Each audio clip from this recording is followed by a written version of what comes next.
आज कुल 8 विषयों पर मंत्रिपरिषद में निर्णय हुए हैं।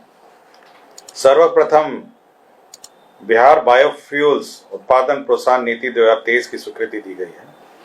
इसके अंतर्गत जो राज्य में बायोफ्यूल्स है, विशेषकर जो फीड स्टॉक से कंप्रेस्ड नेचुरल गैस बनता है, बायोगैस से बनता है, और जितने अन्य बायोलॉजिकल मटेरियल है जो उत्पादन होते हैं, उससे जो गैस बनती है, उसका कंप्रेस्ड गैस का उत्पादन जो है, उसके यूनिट्स पर अनुदान इस नीति के अंतर्गत मिलेगी।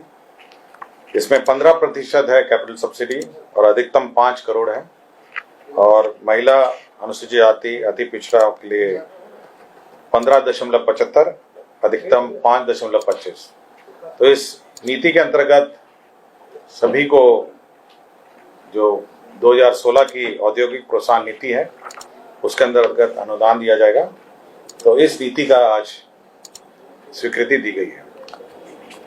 दूसरा है, आपको जानकारी होगी कि जो राज्य में वस्त्र एवं चर्म नीति है 2022, उसका जो आवेदन लेने का कार्यकाल है वो 1 साल ही था, उसको और 1 साल एक्सटेंड कर दिया गया है, अर्थात 2024 तक अब इसके आवेदन पत्र 30 जून 2024 तक इसके आवेदन लिए जाएंगे। तो यह एक्सटेंशन इस पॉलिसी के अंतर्गत दिया गया है। पहले था कि 1 ही साल आवेदन पत्र प्राप्त करेंगे, लेकिन 30 जून 2024 तक अब आवेदन लिए जा सकेंगे। तीसरा है, भारत सरकार द्वारा जो विभिन्न जो डिपॉजिटर स्कीम है, जो चिट फंड है और अन्य जो डिपॉजिट स्कीम चलाए जाते हैं, उसके बारे में एक अधिनियम 2019 में पास हुआ था भारत सरकार द्वारा। उसकी नियमावली बिहार सरकार ने अपने बिहार अविनियमित निष्पक्ष स्कीम पाबंदी नियमावली 2023 लागू की है। इस नियम के अंतर्गत कॉम्पिटेंट अथॉरिटी राज्य सरकार तय करेगी इस प्रकार के जो डिपॉजिटर हैं, जो डिपॉजिट स्कीम चलाते हैं, उनका जांच करना, उनका ऑडिट करना, और साथ ही साथ यदि कोई अनियमितता पाई जाती है उन पर कार्रवाई करना, और इतना ही नहीं, उनकी जो संपत्ति जब्त करना, बेचना, ये सारी प्रक्रिया इस नियमावली के अंतर्गत अब निर्धारित की जाएगी। तो क्षेत्र में जो छोटे छोटे डिपॉजिट स्कीम चलाए जाते हैं और विभिन्न कंपनियों द्वारा, उन्हीं पर कार्रवाई के लिए यह नियमावली बिहार में भी अब लागू की गई है। विधि विभाग द्वारा एक प्रस्ताव लाया गया था, बिहार विधि पदाधिकारी वचनबद्धता नियमावली 2023। इसमें राज्य में जितने भी हमारे न्यायालय हैं, उसमें जितने भी हमारे जो वकील हैं, विभिन्न प्रकार के वकील हैं, जिसमें लोक अभियोजक हैं, सरकारी प्लीडर हैं, अपर लोक अभियोजक हैं, अपर सरकारी प्लीडर हैं, अपर महाअधिवक्ता है, स्थायी विधिक सलाहकार है, अपर स्थायी विधिक सलाहकार हैं, इन सबका चयन की प्रक्रिया निर्धारित की गई है कि किस प्रकार चयन होगा। इस सभी में विभिन्न स्तरों से अनुशंसा प्राप्त होंगी, और साथ ही साथ जो जिला स्तरीय अधिवक्ता हैं, उनका जिला और डिस्ट्रिक्ट जज के कंसल्टेशन से पैनल का अनुशंसा होगी, और साथ ही साथ एक चयन समिति राज्य स्तर पर होगी, जो एडवोकेट जनरल की अध्यक्षता में एक चयन समिति होगी। इस चयन समिति के अन्य सदस्य लॉ सेक्रेटरी होंगे, और साथ ही साथ इन पे और विधि विभाग के विशेष सचिव या संयुक्त सचिव होंगे। तो ये सभी इस अधिवक्ताओं का लिस्ट स्क्रूटनी करेंगे, चयन करेंगे, और साथ ही साथ फिर विधि विभाग के माध्यम से राज्य सरकार अनुमोदन प्राप्त किया जाएगा। इसमें सभी प्रकार के नियमावली में सभी प्रकार किस प्रकार चयन होगा, किस प्रकार उनको हटाए जा सकेंगे, उनको उनके वह क्या कार्य कर सकेंगे, क्या नहीं कर सकेंगे, जैसे प्राइवेट व्यक्तियों का केस लड़ पाएंगे, नहीं लड़ पाएंगे, किस परिस्थिति में लड़ पाएंगे। तो पूरी जो व्यवस्था है सरकारी वकीलों की, उसके बारे में विवरणी इस नियमावली में आज स्वीकृति हुई है, बिहार विधि पदाधिकारी वचनबद्धता नियमावली 2023। तो अब से जितने भी सरकारी वकील हैं, विभिन्न स्तर के, विभिन्न प्रकार के, सुप्रीम कोर्ट में, माननीय उच्च न्यायालय में और जिला में, ये सभी अब इस नियमावली के अंतर्गत अब चयनित होंगे। तो यह एक महत्वपूर्ण नियमावली है जो वकीलों के और लॉयर्स के, एडवोकेट्स के नियुक्ति का। स्वास्थ्य विभाग का एक प्रस्ताव था, विदेश आयुर्विज्ञान स्नातक फॉरेन मेडिकल ग्रेजुएट्स राष्ट्रीय आयुर्वेद विज्ञान आयोग नई दिल्ली के दिशा निर्देशों के आलोक में राज्य चिकित्सा परिषद स्टेट मेडिकल काउंसिल में निबंधन के क्रम में इंटर्नशिप हेतु राज्य में के चिकित्सा महाविद्यालय एवं अस्पतालों में इंटर्नशिप की सुविधा देने।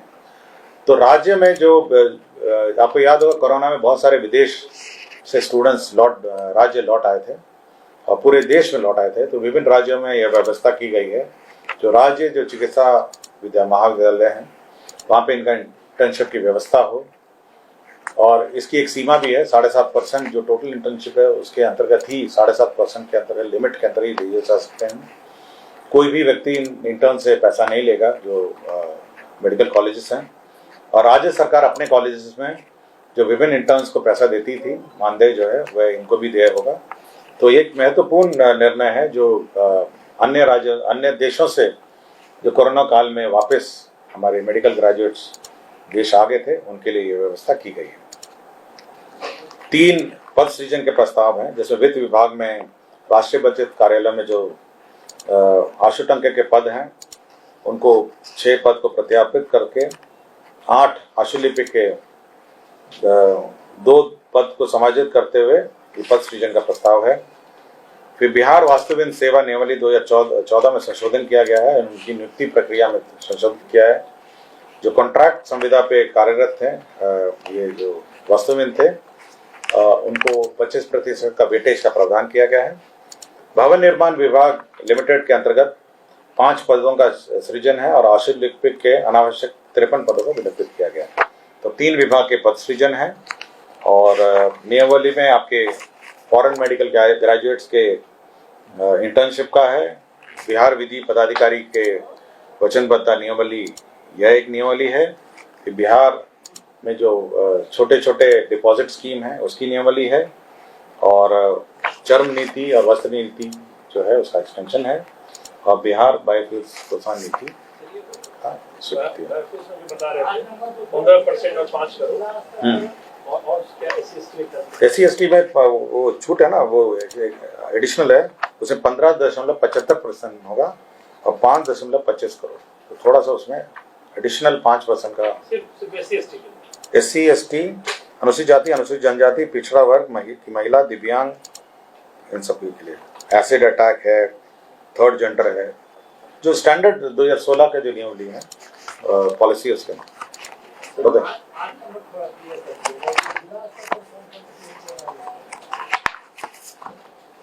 8 नंबर बता दें आपको। 10 नंबर है भाई। हाँ 8 नंबर है। नहीं, नंबर स्किप कर गया है। इसमें बताते हैं कौन कौन सा।